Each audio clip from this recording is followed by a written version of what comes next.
ये कितनी बड़ी गाड़ी में लेकर आता है, तो ये भी तो पोल्यूशन के कारण है। तो हम लोग इन डायरेक्शंस में क्यों नहीं सोचते हैं? ये हमारे कॉलेजेस की और हमारी यूनिवर्सिटी की और हमारी गवर्नमेंट की जिम्मेदारी है कि वो जो है हर एक बच्चे को और हर एक इंसान जनमानस को जो है वो अवेयर करवाए।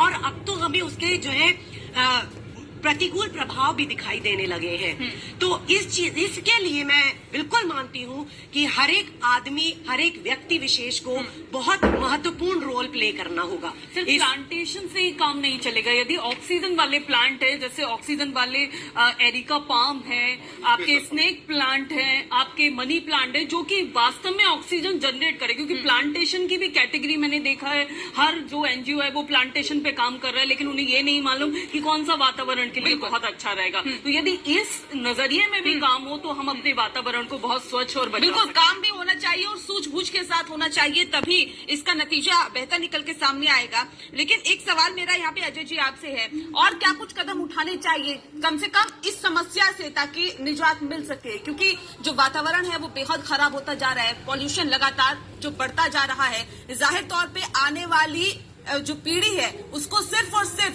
तोहफे में इस बार की पीढ़ी जो है वो बीमारियां दे रही है। तो ऐसे में क्या किया जाए, कैसे किया जाए कि इस समस्या से निजात मिले?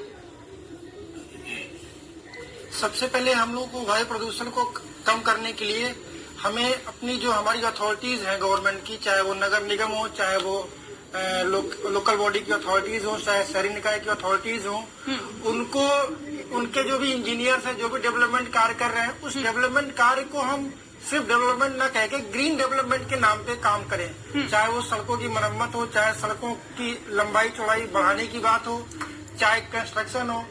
और अगर सरकार ये पॉलिसी बना ले कि गैर जरूरी कंस्ट्रक्शन नहीं होंगे, मैं आपको एक आंकड़ा देता हूं कि एनसीआर में अगर आप सर्वे करिए तो 70 से 75% जो अपार्टमेंट हैं वो गैर जरूरी हैं। अगर वो ना भी बनते तो कोई इसका मतलब नहीं था, क्योंकि आप देखिए अपार्टमेंट तो बन गए हैं लेकिन उसमें कोई रहने वाला नहीं है 70% अपार्टमेंट पे। तो ऐसे कंस्ट्रक्शन की जरूरत क्या थी?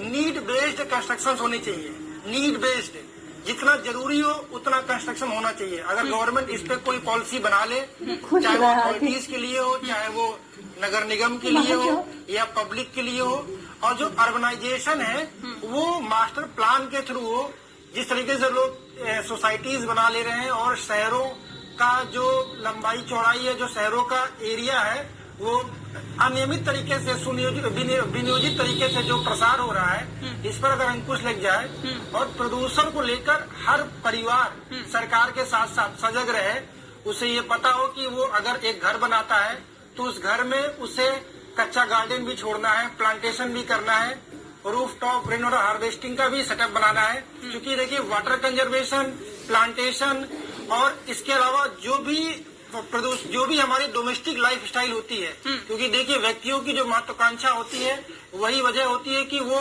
महत्वाकांक्षा में आके पर्यावरण को अपनी लाइफ से निकाल लेता है। अगर आप पहले की बात करिए तो आम जीवन शैली में ही इन्वायरमेंट के प्रति सजगता थी, लेकिन आज की जो लाइफ स्टाइल है लोगों की, जो जीवन शैली है, उसमें वो सिर्फ अपने तमाम जो उनकी एम्बिशंस होती हैं उसको पूरी करने में ही लगे हुए हैं। उन्हें नहीं पता है कि अगर ये सारी एम्बिशंस हमारी बेकार हैं, अगर हमें शुद्ध पानी और शुद्ध वायु नहीं मिली तो हमारी सारी तरक्की जो है उसका कोई मतलब नहीं है। और मैं तो कहता हूँ, सरकार के लोगों से अपील करता हूँ कि डेवलपमेंट की बजाय ग्रीन डेवलपमेंट को फोकस करें।